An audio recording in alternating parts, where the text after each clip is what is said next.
Salve, salve, meu querido amigo, minha querida amiga. A partir desse instante, meu querido aluno, minha querida aluna, vamos abordar a partir deste momento os temas controversos da TNU, da Turma Nacional de Uniformização, e alguns pequenos outros assuntos mais. A partir de agora, comigo, professor Hermes Arraes. Já me conhece? Espero que sim. Meu nome é Hermes Arraes Alencar, eu sou mestre em Direito Previdenciário pela PUC de São Paulo. Sou autor de livros, diversos livros na área jurídica, que espero que o colega conheça. E vou lhe acompanhar a partir desse instante aqui no nosso curso. Eu tenho também, só para lembrar, as redes sociais, lá no Instagram, @HermesArraesAlencar. Dê um curtir, dê um seguir, mande uma mensagem para este professor, ok? Vamos trabalhar agora tema representativo de controvérsias da TNU, da Turma Nacional de Uniformização. Antes, deixe-me apresentar aos colegas este QR Code. Pegando seu celular e apontando para este QR Code, o colega terá acesso aos livros, aos banners dos livros deste professor. Livros como Cálculo de Benefícios Previdenciários e Teses Revisionais, pela editora Saraiva Jur, a obra Manual de Direito Previdenciário, pela editora Saraiva Jur, a obra Direito Previdenciário para Concursos Públicos, a obra A Reforma da Previdência 2019, a obra Pensão por Morte e Aposentadorias no Regime Geral, entre outras obras de autoria desse professor. Encontre botando o celular para esse QR Code. Inclusive existe cupom de desconto que está lá disponível. Quer saber mais? Manda uma mensagem para esse professor @HermesArraesAlencar lá no Instagram, que conversamos a respeito, ok? Meus amigos, dando sequência, portanto, vamos começar falando de temas controversos da TNU, ok?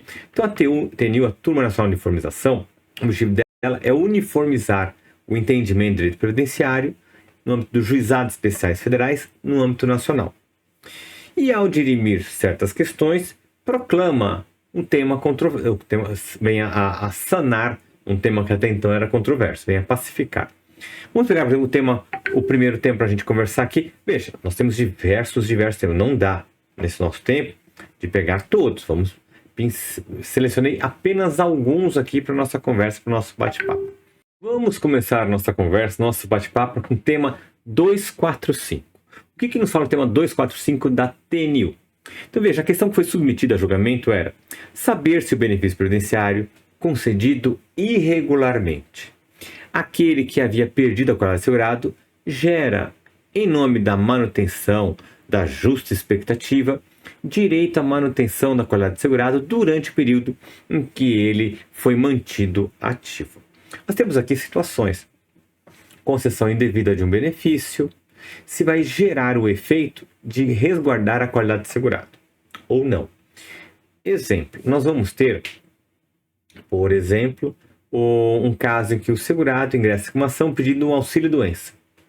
E é concedida a tutela, então ele recebe auxílio-doença 1, 2, 3, 4, 5, 6 meses. Aí o juiz, por sentença, fala: julga improcedente. Julga improcedente porque ele não tinha qualidade de segurado. Então julgou improcedente, ele não tinha qualidade de segurado. Então ele ficou 6 meses de auxílio-doença. Terminada a ação com esses 6 meses, que ele recebeu auxílio-doença, que o juiz julgou improcedente, que ele não tinha qualidade de segurado, então a tutela não era cabível. O que ele faz? Ele ingressa com requerimento de benefício previdenciário. Fala: estou incapacitado. E o INSS indefere. Aí ele entra com uma nova ação.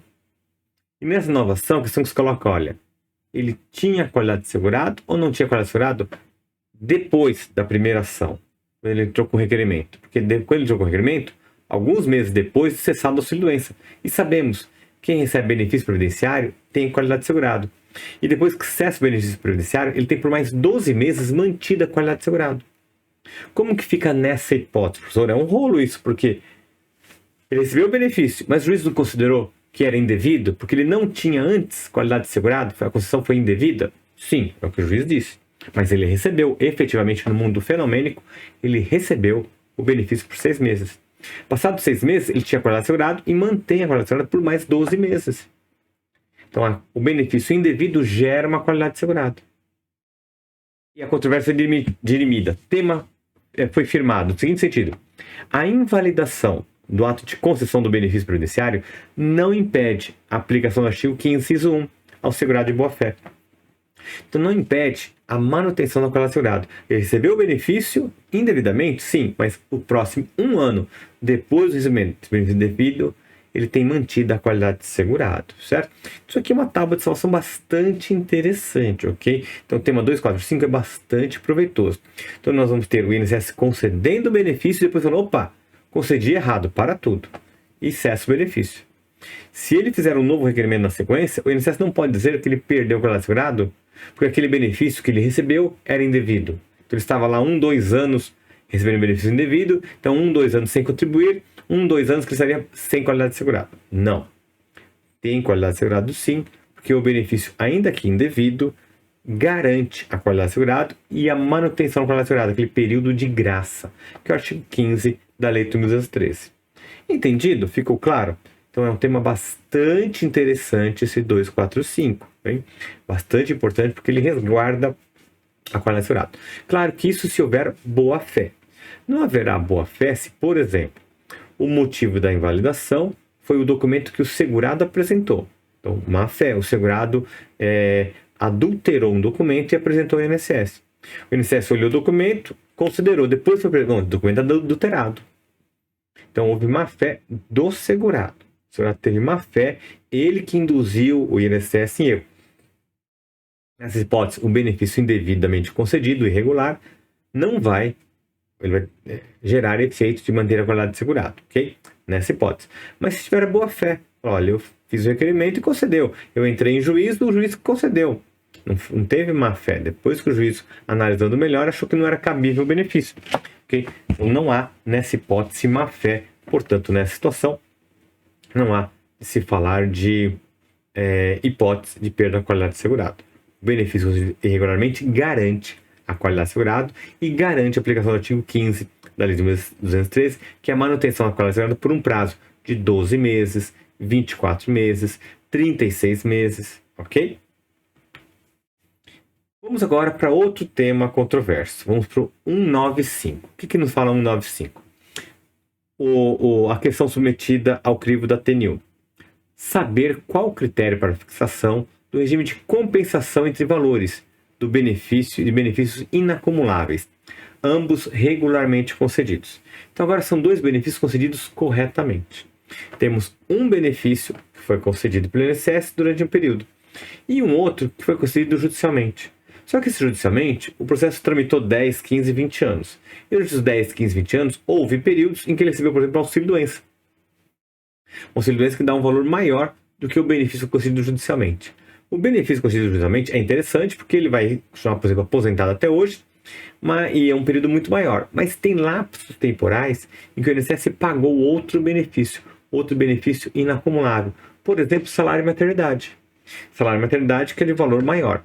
Nesse lapso temporal, como que fica? Bom, o salário e maternidade recebido de valor maior, o INSS entende que tem que descontar. Então, recebeu o salário e maternidade de 5 mil e o benefício de aposentadoria é de 3 mil, para aquele mês que ele recebeu o salário e maternidade, e estamos pagando atrasados de aposentadoria, que era correto daquele mês 3 mil de aposentadoria, o INSS pega 5 mil que recebeu, menos 3 mil, fica um saldo negativo de 2 mil. O INSS vai debitar nessa conta. Okay? Então, se no final era para ele receber 100 mil reais de atrasados, ele vai receber 80 mil, porque existem alguns meses que vai ter dedução do que ele recebeu além do devido. Certo? Foi submetido. O que a TNU decidiu? No cálculo das parcelas atrasadas, do benefício concedido judicialmente, devem ser compensados todos os valores recebidos em período concomitante, em razão do benefício inacumulável, sendo que a compensação deve se dar pelo total dos valores recebidos. A compensação deve se dar pelo total dos valores recebidos. Então, o que eu disse, nos meses, 4 meses, ela recebeu salário e maternidade de 5 mil reais. E agora vamos pagar a aposentadoria por todo o período, inclusive aquele do salário e maternidade. Não é cumulável. Então, recebeu 5 mil de salário e maternidade e a aposentadoria 3 mil. Por esses dizeres, nós não temos que abater necessariamente. Fica negativo, nesses 4 meses, 2 mil reais por mês, fica negativo para o segurado no seu cálculo do benefícios atrasados da aposentadoria judicial. Aí continua. Não se podendo gerar saldo negativo para o segurado. Então, a única restrição que traz a TNU é que no valor total não pode ser negativo. Então, se nós pegarmos, por exemplo, um benefício, okay, que ele recebeu durante muito tempo, aí tem o judicial, okay, E esse benefício recebeu durante muito tempo é um valor muito mais alto que o judicial. Abatermos, seja no saldo negativo, se no final das contas, né, era para ele receber 100 mil, mas como ele recebeu administrativamente um benefício maior, ele está devendo 3, 4, 5 mil reais. Não pode. Esse saldo negativo não é possível de acordo com a TNU. Pode abater, mas não gerar saldo negativo. Isso não, saldo negativo, só que não pode, porque o saldo total final negativo. Dos mesmas parcelas, tudo bem. O saldo inteiro final, aí não. Então, esse é o entendimento da TNU, tema 195. Mas o colega precisa analisar os temas da TNU, em paralelo, também checar essa questão junto ao Supremo Tribunal Federal e perante o STJ. Perante o STJ, existe o tema repetitivo 1207. O tema 1207 do STJ teve uma tese firmada muito mais favorável e se sobrepõe, ok, a da TNU, muito mais favorável ao segurado. Nos diz o STJ que a compensação de prestações previdenciárias recebidas na via administrativa, quando da elaboração dos cálculos do cumprimento de sentença, concessiva de outro benefício, com elas não acumulável, deve ser feita mês a mês. Então, aqui nós falamos, tem o benefício que é inacumulável, então mês a mês deve se abater, deve se compensar os valores, ok?